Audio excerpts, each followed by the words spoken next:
Level 1. Direct Power. Direct power is the simplest kind. You can personally make something happen. Your hands build it. Your voice commands it. Your body moves it. Physical strength lets you lift what others cannot. Money in your pocket buys what you need right now. Skills you mastered allow you to fix, create, or solve without waiting for anyone else. Personal charisma makes strangers listen when you speak. The power lives in your muscles, your wallet, your brain, your presence. When you walk into a room, things change because you are there. You can throw a punch, hand over cash, write the code, or charm the crowd. No permission needed, no system required, just you and your ability to act. At first, this feels like total control. You do not need anyone's approval. If you want something done, you do it yourself. A strong person moves the furniture alone. A skilled carpenter builds the table without help. Someone with cash buys dinner for the table. A charismatic speaker commands attention the moment they start talking. No middlemen, no bureaucracy, just raw capability turned into immediate results.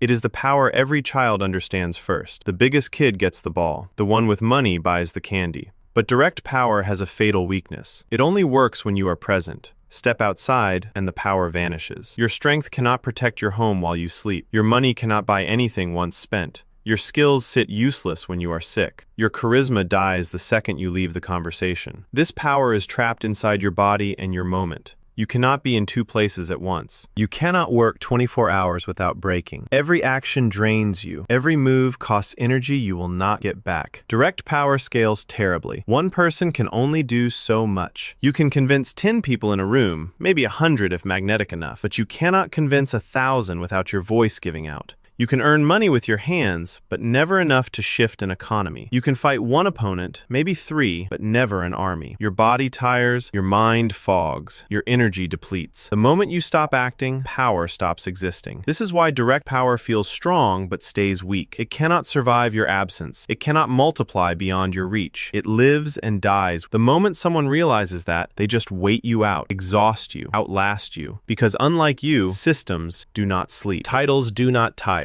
Influence does not need to be in the room to keep working. What if there was a way to borrow power instead? To wear authority and command obedience without earning it yourself? Level 2. Positional power. Positional power does not come from you. It comes from the role you occupy. A manager gives orders and employees follow, not because the manager is stronger or smarter, but because the title says they should. A judge speaks and the courtroom listens. A police officer raises a hand and traffic stops. A teacher assigns homework and students comply. The power belongs to the position, not the person wearing it. Strip away the badge, the gavel, the corner office, and the obedience disappears with it. This is borrowed authority. You step into a role that already carries weight, and suddenly people treat you differently. Strangers respect you. Subordinates obey you. Systems bend around you, but none of it is yours. You are renting power from an institution that built it long before you arrived. The uniform makes you powerful. The job title opens doors. The credentials command attention. Take them away, and you are back to level 1, relying only on what you personally bring. Positional power feels stronger than direct power because it multiplies your reach. A manager does not need to personally complete every task. They delegate. A judge does not enforce the law themselves. Others do it for them. A teacher does not need charisma to assign work. The role itself carries enough weight. You can influence hundreds, even thousands, without exhausting yourself. The institution amplifies you, but positional power is fragile. It only lasts as long as you hold the role. Get fired, retire, or step down, and the power evaporates instantly. People who once listened stop returning calls. Decisions you once made are no longer yours to make. The respect was never about you. It was about the chair you sat in, and now someone else sits there. Worse, positional power can be stripped away by someone with more positional power. Your boss fires you. A higher court overrules the judge. Internal affairs suspends the officer. The system that gave you power can take it back whenever it wants. This is the trap of positional power. It feels stable, official, legitimate, but it depends entirely on the institution that granted it. You are powerful only as long as the system says so. What if people followed you because they wanted to, not because they had to? What if loyalty survived beyond the title? Level 3. Relational power. Relational power is different. People listen to you because they trust you, like you, or depend on you. No title required.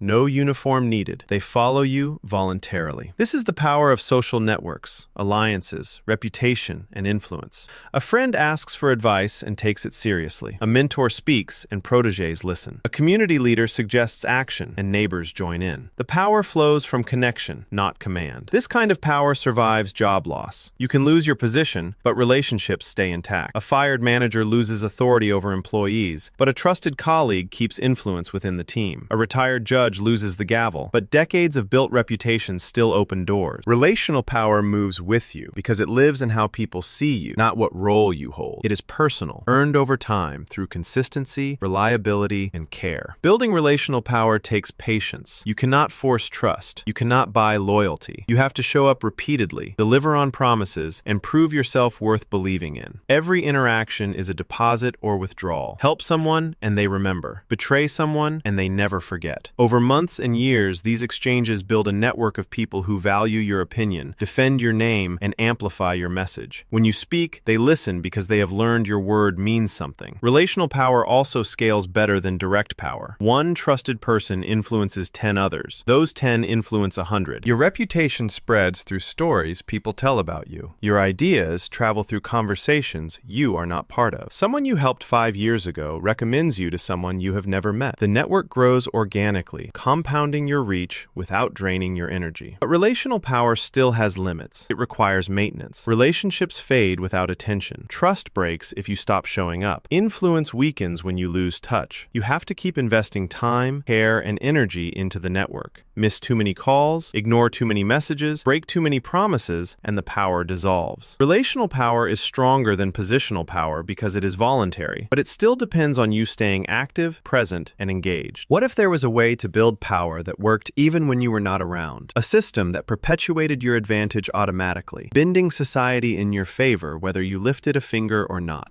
Level 4. Structural power. Structural power means you do not exert power. The system exerts it on your behalf. Laws advantage you. Institutions protect your interests. Economic structures funnel resources toward you. Algorithms prioritize your content. Society bends in your direction even when you are asleep, even when you are dead. This is power built into the architecture of how things work. Consider zoning laws that keep affordable housing out of wealthy neighborhoods. Nobody has to actively exclude anyone. The rules do it automatically. Property values rise, taxes stay low, and certain people simply cannot afford to live there. The system maintains inequality without anyone lifting a finger. Or consider tax codes written to favor capital gains over wages. Investors pay lower rates than workers. The law itself redistributes wealth upward, quietly, legally, year after year. Structural power is invisible until you look for it. Algorithms decide who sees your posts, who gets job interviews, who qualifies for loans. If you design the algorithm, you control the outcome without making individual decisions. Banks built credit systems that reward people who already have money and punish those who do not. Highways were built through poor neighborhoods, not rich ones.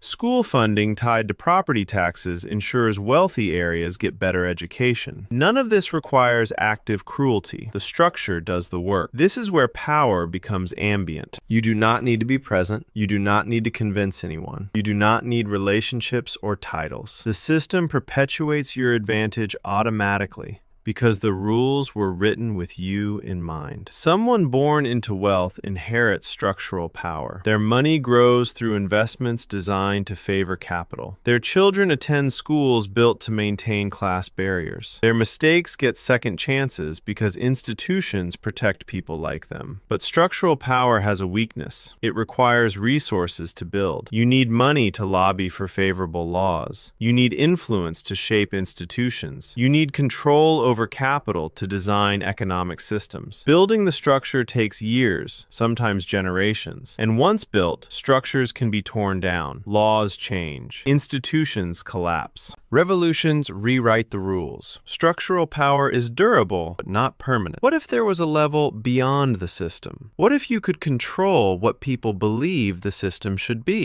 Level 5. Ideological power. Ideological power is the highest form. You control what people believe is true, moral, or normal. Religion tells billions how to live. Patriotism convinces citizens to die for borders drawn on maps. Identity narratives shape who people think they are. Cultural myths define success, beauty, and worth. Media framing decides which problems matter and which get ignored. At this level, your preferences become other people's moral duty. They enforce your worldview for you. This power operates through belief itself. When someone accepts an ideology, they police themselves and everyone around them. A religious person does not need a priest watching to follow commandments. They believe God is watching. A patriot does not need a general forcing them to serve. They believe serving is honorable. Workers accept low wages because they believe hard work leads to success, even when it demonstrably does not. The ideology convinces them their struggle is temporary, their suffering noble. Ideological power makes all other power invisible. If you control the narrative, you decide what counts as fair. Structural inequality becomes meritocracy. Exploitation becomes opportunity.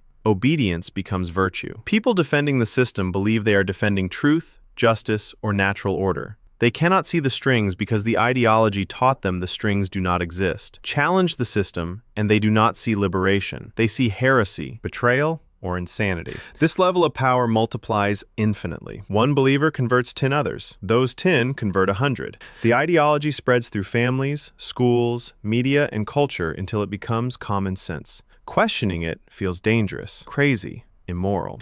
Even people harmed by the ideology defend it because their entire identity is built around believing it. A poor person defends billionaires. A worker opposes unions. A citizen cheers for wars that do not benefit them. The ideology convinced them their interests align with power when they do not. Ideological power is the ultimate form because it makes people want what you want. They do not feel controlled. They feel righteous. They enforce your rules on themselves and punish anyone who resists. You do not need to be present. You do not need a title. You do not need relationships or systems. The belief does everything. And once an ideology roots itself deep enough, it survives even when the original source is gone. The idea becomes immortal, replicating itself through generations, shaping reality long after its creators are dust.